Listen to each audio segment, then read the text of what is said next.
Most of our soils in this area are very alkaline, very clay, heavy soils. So they have a lot of locked up nutrients that are in the soil. There's over years and years and years, there's been a lot of phosphates and potashes that have been put down through synthetic fertilizers. And basically what those do is they just get locked up in the soil and they stymie the microbial activity. So they stymie the microbes in the soil. And of course, if the less microbial activity you have in the soil, the less likely the soil is going to release the nutrients that are locked up. They become more readily available to the plant material or to the lawn. And so one of the best things that we can do, even if you're just a first-time organic gardener, Howard Garrett says, and I guess most of you are familiar, he's the dirt doctor. He says if you only do one thing all year long to your yard, put down dried molasses. And the reason for that is because the molasses increases the microbial activity in the soil. It's a sugar shot. It's food for the microbes. And we're trying to, like I said, we're trying to generate as much microbial activity as we can to help release those nutrients so they become more readily available to the root system for the plant material. Molasses can be used in any kind of bedding area. We can use it in our vegetable garden areas. We can use it around trees and shrubs. You can use it in potted plants. Most of it that we sell goes for lawn application because that's what people are trying to get. You know, there's a lot of stuff that we can do in the flower beds that makes things pretty easy. But trying to take care of the whole lawn is a lot different. Just going out there and putting a bag of fertilizer down is not always the best thing you can do for the yard. So we want to start with dried molasses. We have it's blackstrap molasses from Pure Cane. You can use it at a rate of 10 pounds per 1,000 square feet. So a 40-pound bag will cover, we say about 4,000. We like to say, from 3,000 to 4,000 square foot for a 40-pound bag. You can put it in your fertilizer spreader and spread it just like you would any other lawn application. So probably the best thing to do is 2 to 3 times a year. We recommend one in the fall. We recommend one in generally it's in that March, April area before things really get started. And then in midsummer, and that's what people don't like to do because it's 110 degrees outside. But here's the thing, think about what you're doing in midsummer. You're using a lot of water to maintain that lawn. And like I said, most of the water here is alkaline. So if you're not doing something to help try to neutralize that, once again we get back into a state where we cause the microbes to go dormant in the soil. And that's the last thing we want to do is for the microbes to go dormant. This consistently feeds them a sugar shot. It won't burn anything on the yard. It really doesn't matter if you get it into the flower beds or anything else. If you're doing any kind of garden area, we recommend that for garden areas, you till your garden up, you add your composting soils, whether you need lava sand or green sand or any organic compost that you're putting in there, cotton burr or whatever might be your choice, that you mix in dried molasses with it. It says, for about 1 pound per 100 square feet for garden area. You can be pretty liberal with it if you want to, that's fine. But you can't overuse really any of the products that we're talking about today. You really can't overuse any of those. So we also carry dry molasses in a liquid state, and they have that inside. And liquid molasses is great for You mix it with water and you can fertilize any of your plants with it. Once again, you can use that maybe a little easier in potted plants, hanging baskets, window pots, anything like that you've got potted up. Okay, you said that I have real sandy soil. I mean, you go down 3 feet and you hit something Yeah. that is not sand. I've got pure sand. I don't know about That's what I need, dry. Yeah, a lot of it out in this area you do, which means that basically your soil it leaches a lot more. So we have some recommendations of some things that we can use to help retain the moisture in the soil. The most important one would be expanded shell.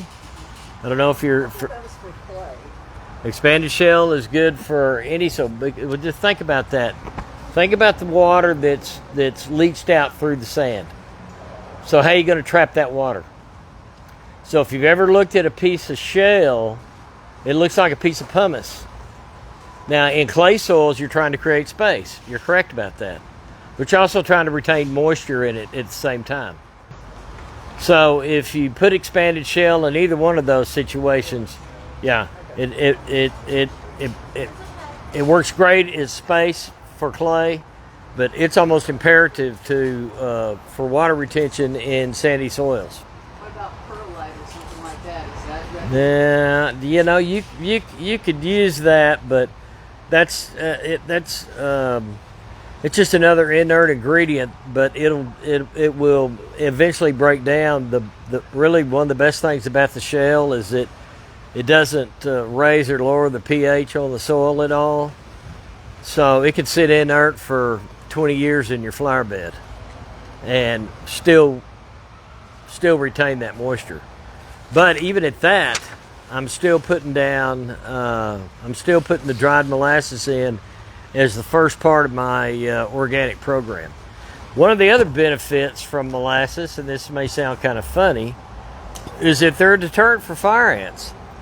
Fire ants and microbes are in competition for the same soil. So one of the fire ant drenches, it's molasses base. Howard a lot of times recommends that you mix molasses and you put a shot of orange oil in there, an ounce of orange oil in that molasses, and the orange oil breaks down the exoskeleton on the ant, and the molasses creates microbial activity, and fire ants and microbes are in competition for the same soil. So the fire ants tend to move on. You know, they don't like to be, disturbed. Obviously, you've got fire ant mounds or seen them. All you got to do is drop a pebble on it. They're pretty. But no, that dried molasses will not drive off moles or voles. I'm sorry. It may sound like a miracle product, man. It can if you use it consistently around your yard. It can help prevent fire. So look, it's not a guarantee that they're going to nest, but it is a good preventative for that. And like I said, some of the organic fire ant killers, they're molasses based. So molasses grows this fungus that will in turn eat, because when the ants die, they bring them out. So good product. I recommend that you, like I said, 2 to 3 times a year, really to put down on your yard. And like we said when we started, that's one of the things Howard Garrett recommends. If you don't do anything else, do dried molasses. It's safe for everywhere. And here's one, like I said, the best thing about it is you can have your pet right out there in the yard when you're putting it down. But back on the lawn, the other thing we want to do, one of the big things that happens this time of year and in the early fall, is pre-emergent. Everybody know what a pre-emergent is. Pre-emergent, it kills the weeds before they emerge. So there's synthetic products out there, Dimension, Prodiamine, stuff like that. There's a lot of Dimension sold in this market. Those are synthetic pre-emergents. But we sell corn gluten. And we have it in both a meal, which is a powder, and we have it in a granular, which is kind of a chunk. It's not quite as messy. It takes a little bit longer for it to get into the soil than the powder does. But be sure and wear your oldest shoes you got when you put the powder down, because it's going to get all over your pant legs and turn orange or yellow in a heartbeat. Corn gluten is, you look at it and you go, well, that says 900, and that's just fertilizer, isn't it? Yeah, that's what it is. Corn gluten is 9% nitrogen. Technically, we registered at 900 because the state. It's really 10%. And if it ever got tested and came in at 9999, then the state have a cow and they pull you. So we just registered as a 9. But it's 10% nitrogen, and 10% nitrogen generates 60% protein, and that'll burn the weed seed at germination. So kind of unlike some of the pre-emergents that sort of stop it before they come up, this actually works as the seed germinates. So 10% straight nitrogen will burn the weed seed. And we can use this anywhere that you're not overseeding. A lot of people like to overseed with ryegrass or perennial or fescue or whatever in the fall time. But if you're not overseeding, once again, this is a product that we recommend you use in February. Use again in May to take care of, well, I'll let you get that. We use it in February because and sometimes February could be late, you know. We get these Indian summers sometimes in late December and through January. Henbit and all this other stuff, man, it already pops up. So normally you'll see this as being sold through about the end of January through about the mid part of March. You know, people, you know, I deal with the customer on the west side of town, and they always say our customers are always late. And in Texas, it's really, there are optimum times, but it's never a bad time to put down pre-emergent because we have weed seeds that germinate all year round in the state of Texas. So yes, February would be your first application. We recommend that you come back in late May, early June, because that's when you if you have sandbur issues, because the sandburs will not they won't seed out until sometime early June. So if you have a grass burr situation, then we highly recommend that you put another application down. People want to kill what they got, but this is not going to kill what's there. It's only going to keep what's there from spreading. That's the whole premise on the pre-emergent. So we need to make sure that if you've got a sandbur issue, that you go back with the application in. And then, of course, again, we come back in anywhere from mid-September through mid-October for fall application to take care of winter weeds that are going to germinate. And hopefully that'll take care of some of the henbit that's out there.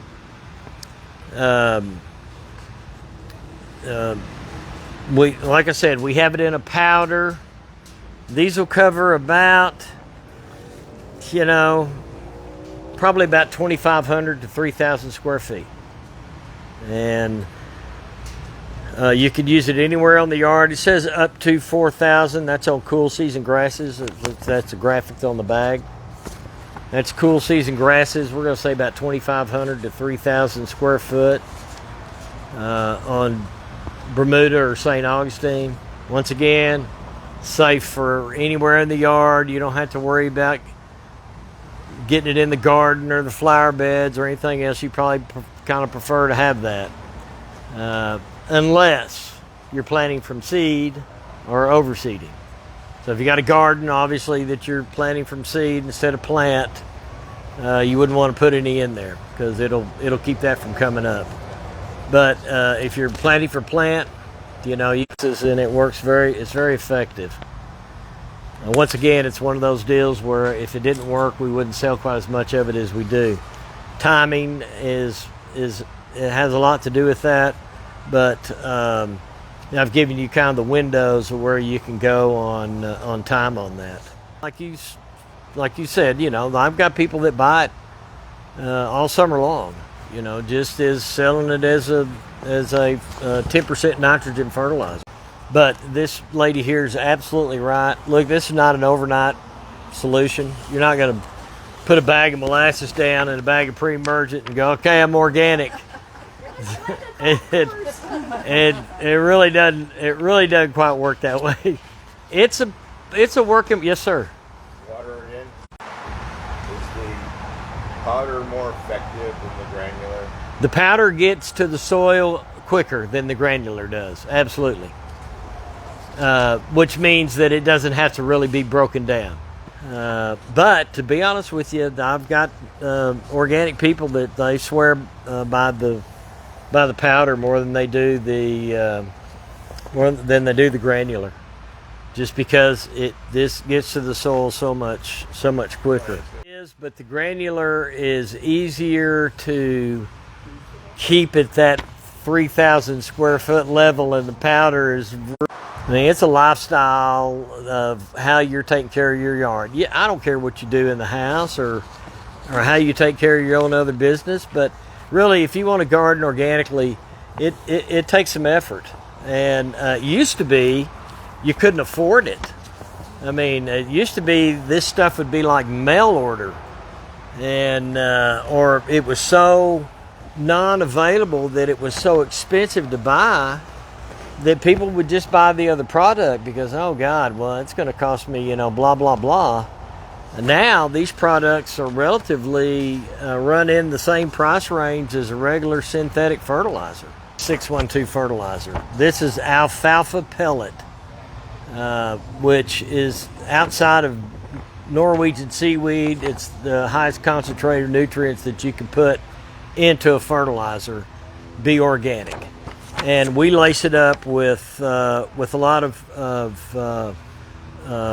mycorrhizal fungi, which is a symbiont between the root system and the fungus, and it really goes a long way to helping.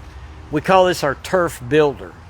So if you've never used any organic fertilizer before, this is totally a manure-free fertilizer. So you don't have to worry about, the cats or whatever trying to dig, dogs or whatever trying to dig in it. But it is an actual pellet, and it takes it a little bit of time for it to break down.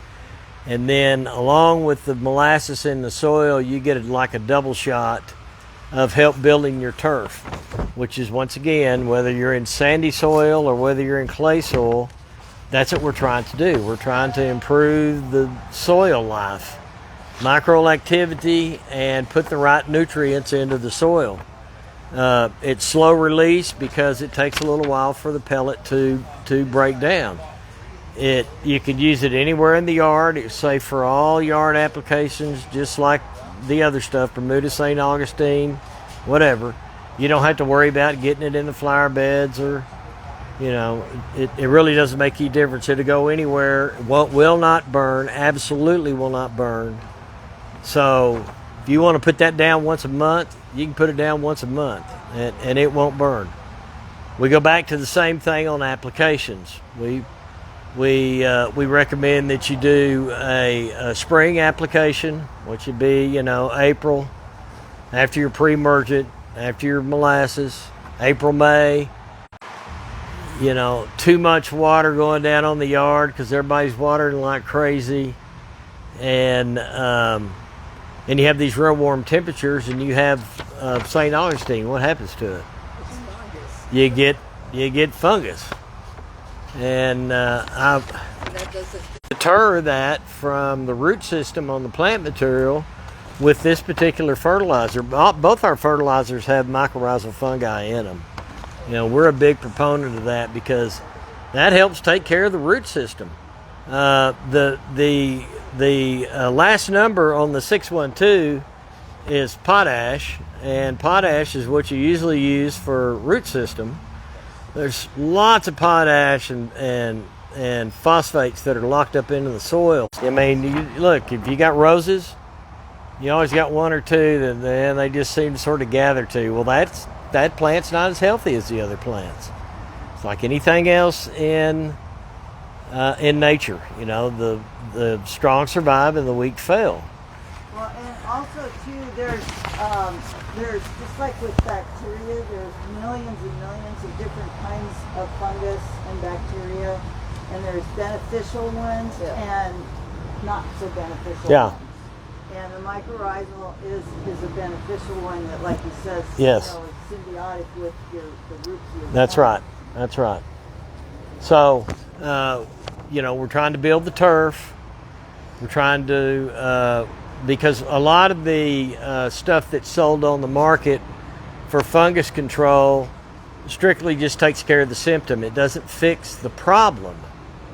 So, yeah, okay, I can use this propiconazole, which is a synthetic fungus control, and I can go out there and spray my yard. My fungus might go away, but it's probably going to come back because you hadn't fixed the root of the problem, which is the root system. And until you do that, I think Neil Sperry, a lot of times on take-all patch, that's sort of the one that gets St. Augustine now is take-all patch, and he recommends that you put peat moss on it. There's a lot of pros and cons on it. It makes a great potting soil as long as you've got everything else in there with it, because most of the premium potting soils that aren't organic they're all peat base, and but it's what else you put in there with it that makes a difference on the pot. It's whatever else we put in the yard that makes a difference on how the grass and plants, shrubs, garden area, how they're going to respond. So once again, the weakest area of your yard, that's the yard where you get exactly why it has 1% garlic in it, except the state requires us to have a active ingredient. So we have 1% garlic and 99% inactive ingredient, which is cornmeal. So the state registers it for us. But you can use that as a lot better as a fungal control. That would be the organic way. And let me tell you, if you have issues in St. Augustine and you use cornmeal, you'll be surprised. But we want to try to eliminate those issues, so that's why we're trying to promote the molasses and the organic fertilizers, and then in any other garden area, any other compost or any other thing that you can put down. We talked about expanded shell there a minute ago. You just can't get expanded shell down on your yard unless you aerate. If you're on a sprinkler system, really you should only be watering about twice a week, but you have to get a half to 3/4 of an inch on the ground. Anybody know how to gauge that on their sprinkler system? That's a good idea. Jar lid. Stick a jar lid out there in the fall line. Pet food cans. Anything, that give you an idea, then you'll know how much. I mean, you can have somebody come out and tell you a whole lot of stuff I couldn't tell you about how much water you're running out there, but that's generally a pretty easy way to gauge. So if you can cut your water back to twice a week and make sure you're getting about 1/2 inch to 3/4 inch when you're doing it, that's really about all we need. But I know people that water 3 or 4 times a week, and it's really I'm on a well, so I don't pay a water bill. But if you're paying a water bill, you know that it's not cheap to maintain all that water. So yeah, there you go. So we have these products that will help the soil, and that you can help maintain your water level. We can help maintain the soil, and we can help have healthier grass, trees and shrubs, garden, whatever area that you're planting in. I mean, there's no really too big area, no too small area to organic garden in. On our St. Augustine grass, there's, times where it will not, the roots don't go into the ground. No, they're runners. They're stolons. Right. Yeah. So how can we make them go into the ground? I mean, Well, but they don't. See, that's the whole premise of St. Augustine is a runner grass. So you want it to thatch together is what you're trying to get it to do. But I shouldn't have to see a like little roller coaster type. Well, you shouldn't, but then there's bare spots around there. Right. Yeah. Underneath the tree. Yeah. Yeah. St. Augustine requires a certain amount of sun, just like everything else. Here's getting St. Augustine needs, man, pretty much to 8 hours. I mean, it's a full sun.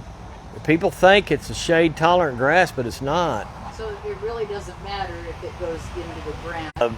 St. Augustine is, they call those stolons, those runners.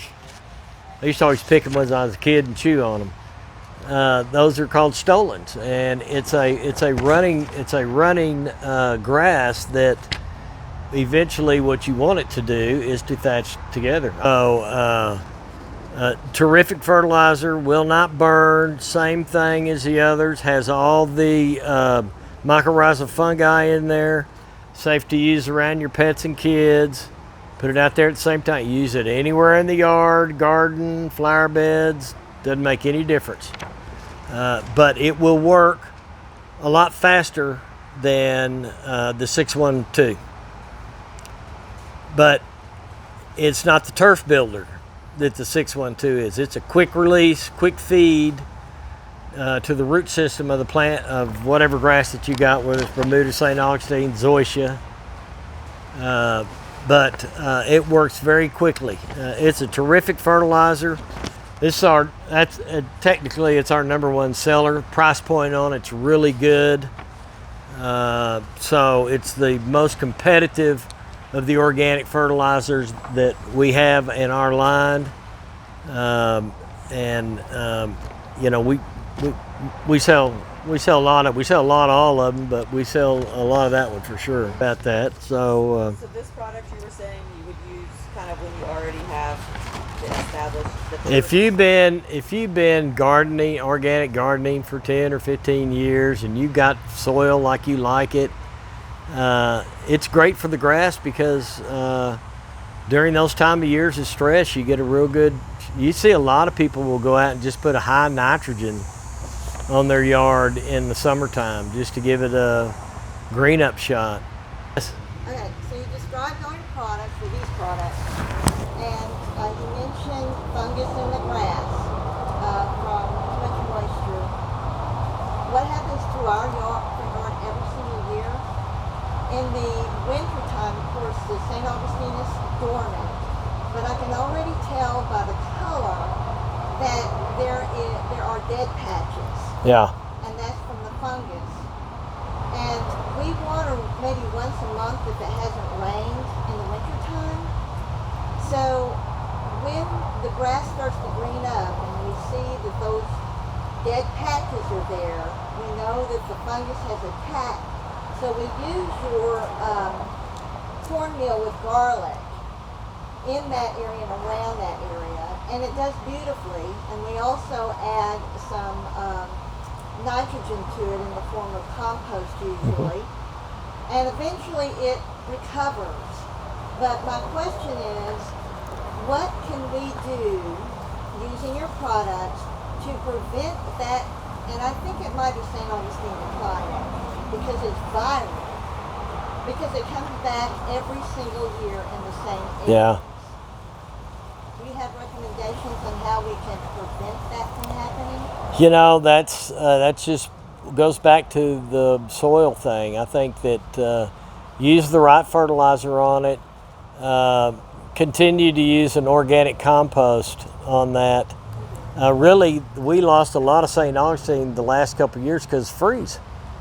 I mean, we had some major freezes where, you know, look, when you get those giant swings and then it stays for 2 or 3 days, man, it could just take St. Augustine right out, especially if it hadn't had any water before that to help protect it. Remember, water before a freeze helps insulate the roots. But in your case, you know, it may be something where, you know, maybe you need to take that out and replace it. If it's something that's just so reoccurring, you know, certainly is an idea that you might look at. But I think for the most part, if you do what you're doing, use the alfalfa-based fertilizer in that area and use the compost on there. And if it's coming back every year, there's a reason it's coming back. It's got enough strength to come back. It's just trying to keep the fungus out of it. Yeah, I haven't used your fertilizer with the alfalfa, so I think I'll try that and see if that Sure. makes a big difference. One other thing here that I wanted to talk about right quick before I go is 20% vinegar. Probably all of you know about vinegar. You know how it's non-selective grass and weed killer, so it'll kill both grasses and weeds. You can use it. It's straight. You don't mix it with water. You put it into a trigger sprayer or a pump up sprayer. Spray anywhere, cracks up and down the driveway, or spot spray out in the yard. Anywhere in the garden area or in flower beds, you can spot spray. It's really safe to use. Henbit. This will kill henbit. I did a science fair project many years ago with my oldest, and that's what we did. We had 3 giant trays of henbit. We had a controlled, and we had one we used Trimec on. And Trimec is widely used as a broadleaf weed killer. And then we had one that we used vinegar on. And we sort of got lucky because it works better when it's hot. We got a warm day in January when we put it down. And of course, you know, the control was the control. The next day, you couldn't tell anything from the Trimec, although within about 4 days or so, it was dead on a doornail. But the vinegar worked overnight. We went out there the next day, and I mean, it was just burnt to a crisp. Just took that henbit right out. Now, it's not a giant root killer, okay? You're not gonna put it on nut grass and get down to the nut. Nothing works on You're that. just not gonna get to. That's because unless they have it in their sandy soils, whatever you're using runs off on clay before it ever soaks down to where the nut is. But safe to use pretty well anywhere. Like I said, you don't want to spray it on any of your vegetables. It doesn't really transpire very well, so I'm not worried about it leaching in the soil or anything like that. Even at that point, it's still vinegar. So just a great product. Best way to kill dandelions in that January, February time frame when the rest of the yard is dormant. Yep. And you got dandelions coming up. Just know where they are. go out there and spot spray them. And you're not killing the grass because the grass. No, it was dormant. Best way in the world to get rid of your dandelions. You'd have to be careful, St. Augustine's. You know, if it doesn't get real cold, you can always dig down and find green runners on St. Augustine. You know, because unless it gets really cold, it doesn't just dormant out, kind of like Bermuda does. But you couldn't kill Bermuda. You know, I mean, you can dig down that deep, you got, you know, Bermuda roots. But you just have to have a lot of sun to grow that. So Question. In the areas that there's nothing but dirt, what would you do? I mean, we just put out. some mud. We just put out some. We carried this rye called SOS. Any kind of. I don't recommend that you use annual because annual shoots up, man. You got to really mow it like every 2 days or so. But there's good perennial ryes, and they'll come back every year. And our front yard is. We're hosting a wedding shower in 2 weeks. And, you know, my wife's about to have a cow, you know, all summer long about how bad. And I said, look, I'm telling you that you know, it does it every year. We put a bunch out there, and I mean, it's this thick, cover the whole. Is that just a hand broadcast Yeah. type thing? Or? You put it in a little thing like this, or you can just throw it out there. And I mean, the water on there will come right up. It'll last all winter. It'll look like hell next summer because What is it called? it's just a perennial ryegrass. Okay. And I'm sure they probably have it here. Yeah, we sell that. If you generally, when it starts to even smell like it's going to get hot, then it goes dormant. I mean, it's not our grass, for our area, but it's good for the winter. You go buy all these properties that are green in the wintertime. Well, they're paying to have their landscapers guy, overseed, and that's why they look like they do. They don't just have, Bermuda grass green all year round on that guy's lawn. It goes dormant, but the others won't. And when's the best time to throw it down? Right now. Again in, March, April, and again May, June. Okay, well, thank y'all for coming today. We really appreciate it. Marshall Grain appreciates it.